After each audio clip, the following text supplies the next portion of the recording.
Hello guys, good afternoon. For today's video, mag-ano tayo guys, magko-cover tayo ng book ni Kuya Boss. Yes, ayun siya. So, ito yung book nila sa school. And of course, yung activity nila is nandito almost. So, ito yung kailangan nilang gawin sa school. So, diba? So, yan mga guys. So, trace halos na. So, i-cover natin dahil ito yung kailangan nila sa school. So, ang gigising ko lang, OMG.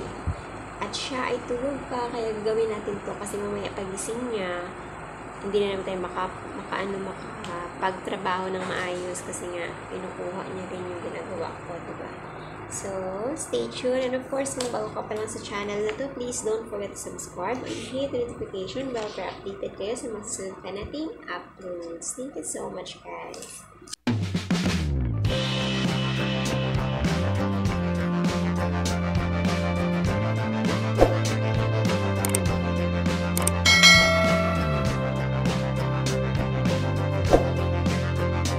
So, welcome back guys. So, ito na nga po.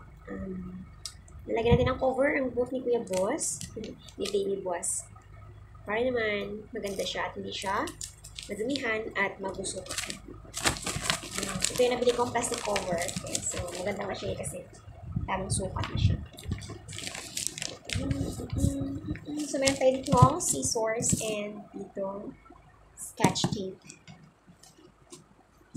So, last kong pagko-cover ng book is, syempre, nung nag-aaral pa ako. So, ngayon, parang bumalik tayo sa umpisa, no?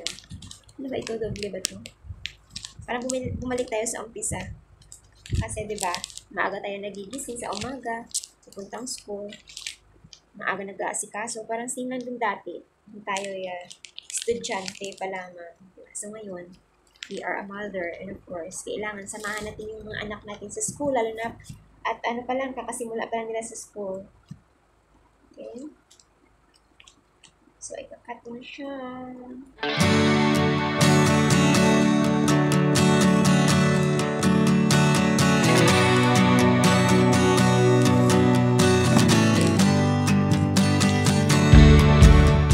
Uy, may tupi siya. It's for Zian. So, naka-front kaya nakabaligtad din yung pangalan.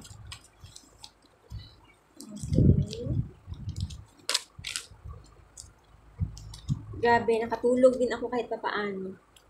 Mabuti nga ngayon, hindi umulan. Manipis lang yung cover niya. Pero okay lang. Parang hindi na ako marunong maglagay ng plastic cover mga guys. Okay. Kasi yung ano niya, yung main na niya na cover is ano lang, nipis. Itong book nila mga guys, binili din namin itong mga parents. So, this is 170. Kasi mga guys, kung may activities sila sa school, panay photocopy kami. So, mas maganda na rin ito mga guys sila. Kasi nandito na lahat. Uniform sila. Buong daycare. Ito yung ginagawa nila sa school. Okay na. So, ito ang sketch tape natin. Sana ba yun? Iba talaga pag may ano na, no? Pag may estudyante na. Kasi ako mga guys, mahirap ako magising sa umaga, lalo at maagang-maaga. So, kailangan talaga, yung, tawag nito, mag-focus ka talaga sa kailangan wag kang magpuyat sa gabi. Kasi mahirap pag nagpuyat sa umaga, ang hirap magising at bumangon ng maaga. Morning. So, pasensya na kayo sa video natin for today. I'm busy ang person. So, ito yung magiging natin. Thank you so much mga guys for watching and of course for tuning in sa aking meeting bahay. I really appreciate your effort kasi alam naman natin na lahat tayo busy, diba? May kanya-kanya tayong ginagawa sa buhay. May kanya-kanya tayong role sa buhay mga guys. So, kahit busy tayo, nandito pa rin tayo, no? Pasensya na rin minsan, hindi tayo makapagdukdot, pero andyan lang naman sa Angelo mo guys. Pa-support sa inyo. Maraming salamat din sa inyo. Siyempre, na-appreciate ko lahat ng effort niyo para sa akin. At sa mga magagandang comments na lagi kong nababasa sa ating comment section, diba? Maraming salamat po. Kahit pagod na sa pag-save, nakakapag-comment pa rin. Na-appreciate natin yung mga taong ganun na guys. Okay. OMG. So, weekend pala ngayon mga guys while I'm filming this. So, it's weekend. Buti na lang, kapagpahinga tayo kahit saglit. Kasi ilang days lang. So, Saturday ngayon, ilang days na lang. Papasok na naman kami. G. Yarn.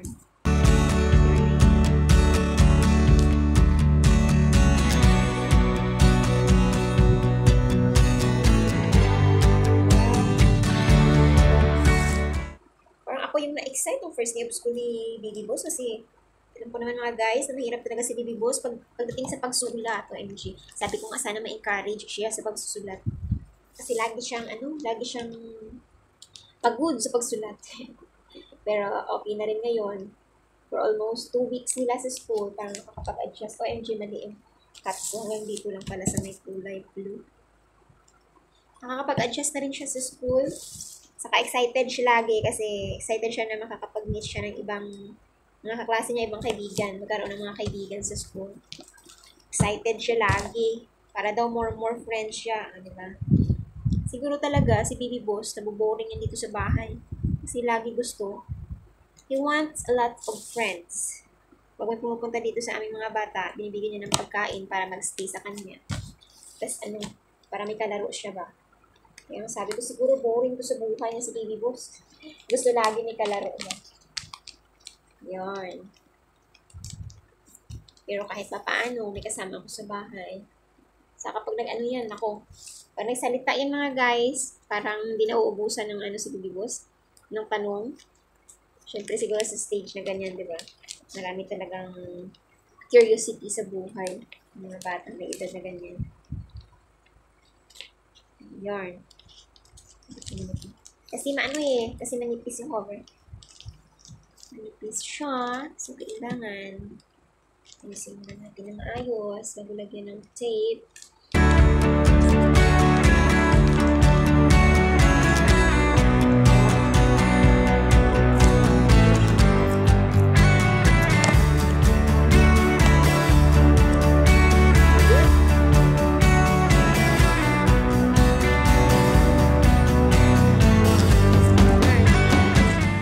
Sarap ng hilik na Baby Boss mga guys.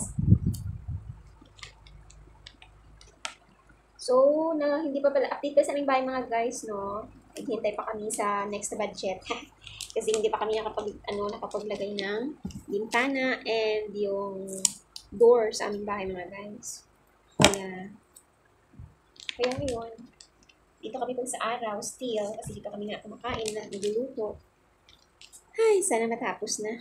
Para isang linis na lang mga guys, saka yung mga gamit namin, na-transfer na rin dito. At dito na rin kami matutulog. Pero huwag natin madaliin kasi lahat naman binibigay ni Papa Jesus at the right time. Diba? Parang kayo lang ng jowa mo, hindi mo in-expect na maging kayo. Pero ngayon, masaya na kayo sa feeling ng isa't isa. Diba? Where is it? So, mamaya, pupunta kami dun sa binibilhan ng in-orderan ng pintuan mga guys. Kasi titingin ako mga guys kung ano yung maganda. Or saan ako makamura. Kasi iba-iba naman yung price. Bawat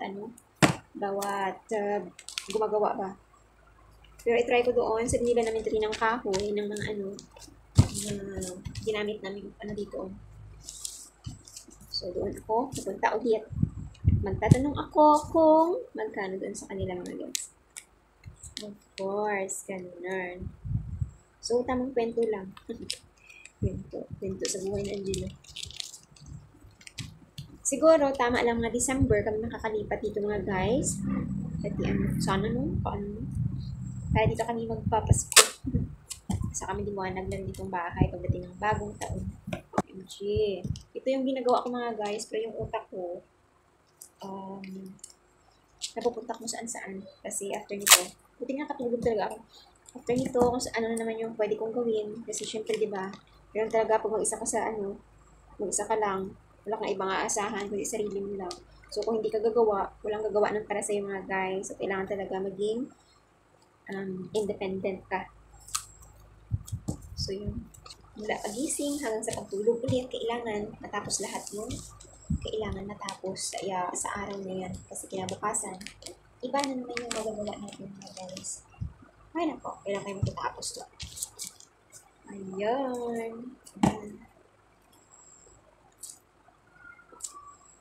So, yun. Buti nga sinibus dati. Dati nayaan kami ni nanay. Wala kami ng ganito.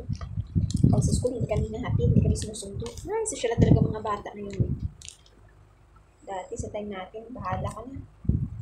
Mag-aral ka na mag-aral. Kasi nasamaan sa school, no? Ngayon, yung mga bata, social na.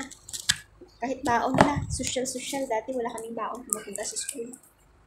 Ayan, kailangan. Pag recess, may pagkain sila. Tayo dati, wala, maglalakad ako papuntang school. Ngayon, di sakay-sakay na.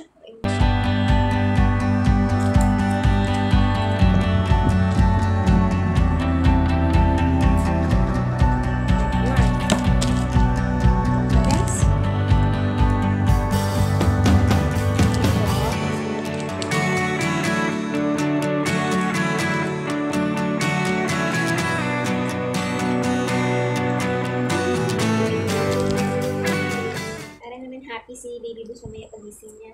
Kasi yung mga gamit niya kanina, nilagay niya na dun sa yung mga art materials niya, nilagay niya sa envelope. O, diba? Okay na. So, yun mga guys. See? Okay na siya.